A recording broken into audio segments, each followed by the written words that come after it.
guys, what's up? This is Kalo here from WBRU, and I'm at Lollapalooza with Joe and Gus from Alt J. How's it going? Really good. Great to be here. Yeah, great. So we're super excited for your set later. We're going to be right up front for that. First, we want to ask a few questions about your new album. So Relaxer, it came out already 2 months ago, which is kind of crazy to us. But many are saying that you guys took a lot of risks musically on it. And what kind of caused you to approach it differently and kind of take that more of a riskier stance on it? I think that we've always been a band who didn't define ourselves, to one kind of music, and I think that on this album we just stretched ourselves even further than we ever have. But that's our way of staying interested in what we're doing and staying passionate about it. I think, is that right? No, I think you're 100% correct there. Yeah. Thanks, mate. Okay, and how do you guys feel as if you've transitioned musically through the years? Because you say you don't really put yourself in a box, but how do you feel as if you've changed throughout the years? I don't know. I don't know if we've changed. I think we've just developed slowly to a point where it's been such a slow progression that it's hard to know how different this album sounds to the first, because we are in that bubble, and I think sometimes you can become a bit desensitized to actually knowing what the differences are. Yeah. So I don't know. Totally valid. Okay, so we're also wondering, how do you do you start out with having a lyrical foundation and kind of build the instrumentation from there, or is it kind of just whatever comes naturally to you guys as you're going through the creative process? I think it varies, doesn't it, really? Sometimes lyrics, sometimes a musical idea, sometimes a jam, sometimes a guitar part, it could be anything, really. You keep your lyrics written in a little book, and you sort of, when there's some musical ideas happening, you'll sort of fit them to that kind of thing. That's your MO, isn't it? Yeah. Books in my phone. I have it everywhere, and I just draw from it when the inspiration kind of blows through me. So yeah, that's pretty cool. You could just be going through life and suddenly inspiration hits. So that's interesting. So we also want to play a little game with you guys that we call the 5 and 95. Just kind of 5 spitfire questions, and you just kind of got to give your honest answer for them. Ready? Okay, so the first one is, what was the first album you ever remember buying? Mine was Spice by the Spice Girls on cassette. Mine was Warriors by MOP. Those are 2 solid first albums. And do you have any pre-show superstitions or traditions that you guys do before you go on stage? I have a shirt that I'm currently wearing to play live on this album tour so far. I've worn it every night.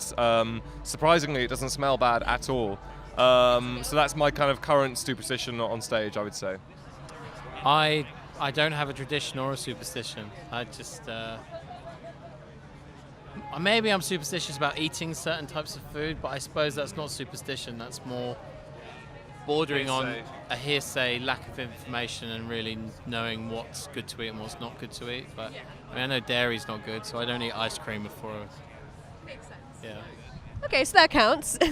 Okay, so this one's kind of a weird one. Who in the band do you think would survive in the zombie apocalypse the longest?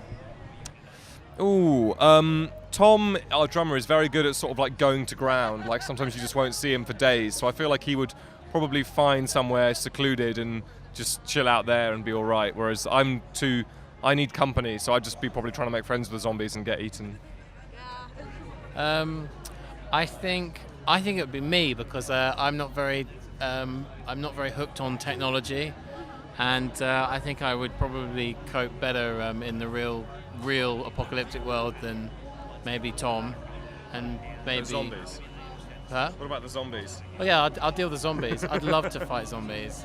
Just remove the head, and I'd be good at finding weapons, and I would be good at building connections between.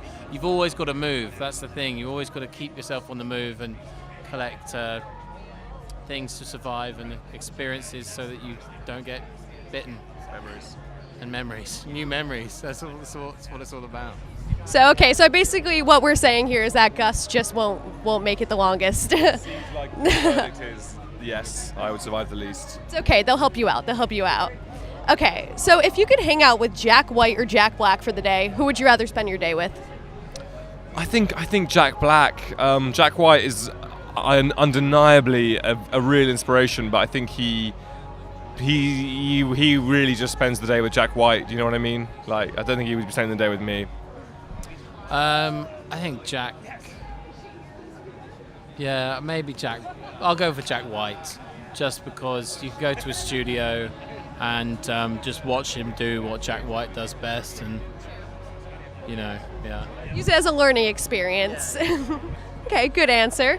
Okay, and the last one is, if you could collab with anyone at this festival, doesn't matter the genre, who would it be? I'd like to work with Warpaint. I think they're really cool.